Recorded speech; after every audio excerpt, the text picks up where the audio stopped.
जब लंपट की घरवाली अपने मायके से वापस आई ना, अपने मायके से वापस, तो ये देख के लंपट बहुत जोर जोर से तालियां बजा बजा के हंसने लगा, बहुत जोर जोर से तालियां बजा बजा के हंसने।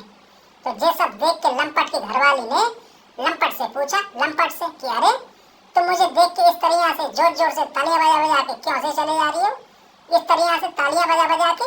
लंपट, अरे मैं इसलिए हंसे चला जा रहा हूँ, इसलिए हंसे क्योंकि बुजुर्गों ने कहा है, बुजुर्गों ने, कि मुसीबत चाहे कितनी भी बड़ी क्यों ना हो, चाहे कितनी भी बड़ी, लेकिन फिर भी हमें उसका सामना दुखी होकर नहीं बल्कि खुश होकर करना चाहिए, बहुत ही खुश होकर। भाइयों, आज 2 दिन हो गए, पूरे 2 दिन बेचारे लंपट के चेहरे की हवाइयां उड़ी हुई हैं, चेहरे की हवाइयां। पता है क्यों? क्योंकि वो अपने ही घर में घुस नहीं पा रही है, अपने ही घर में। टीचर क्लासरूम में, अच्छा तो बच्चों ये बताओ ये कि स्वर और व्यंजन में क्या अंतर होता है? स्वर और व्यंजन में? बुड़बक, अरे माँ साहब जी, स्वर और व्यंजन में तो बहुत बड़ा अंतर होता है, बहुत ही बड़ा अंतर। टीचर, अच्छा ऐसी बात है, ऐसी बात, तो चल फिर तू कोई उदाहरण दे के समझा, कोई उदाहरण दे के। बुड़बक, ओके माँ साहब जी, तो अब मैं उदाहरण दे के समझाने के लिए जा रही हूँ, उदाहरण दे के ही समझाने के लिए। तो देखो माँ साहब जी, स्वर तो हमारे मुंह से बाहर आते हैं, हमारे मुंह से बाहर, और व्यंजन हमारे मुंह के अंदर जाते हैं, हमारे मुंह के अंदर।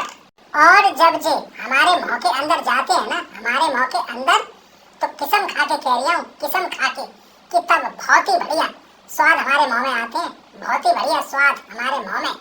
भाइयों, बुड़बक का जवाब सुन के तो माँ साहब जी को भी बहुत से व्यंजनों के स्वाद आने शुरू हो गए थे, बहुत से व्यंजनों के स्वाद। और हाँ, इसलिए उन्होंने स्कूल के पियोन को मूंग की दाल के पकौड़े हरी और लाल वाली चटनी के साथ मंगवाने के लिए फटाफटी मार्केट भेज दिया था, फटाफटी मार्केट।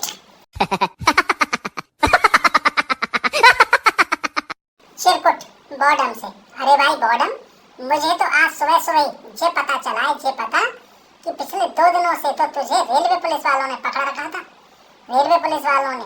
लेकिन भाई तुझे तो बता जे कि रेलवे पुलिस वालों ने आखिरकार तुझे 2 दिनों से पकड़ क्यों रखा था, 2 दिनों से पकड़।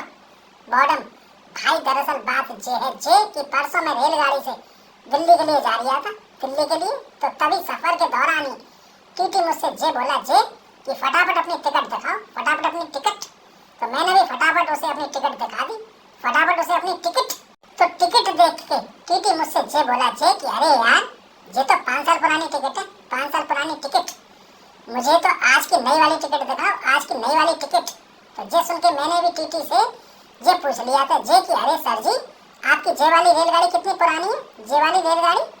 तो जे सुन के वो बोला जे कि जे वाली रेलगाड़ी तो 5 साल पुरानी है, 5 साल पुरानी। तो जे सुन के मैंने भी बस उससे जे कहा था, उससे जे कि जब जे वाली रेलगाड़ी 5 साल पुरानी हो के भी पटरियों पे सरपट दौड़ सकती है ना, पटरियों पे सरपट दौड़, तो फिर मेरी भी जे 5 साल पुरानी टिकट फटाफट क्यों नहीं चल सकती है, फटाफट।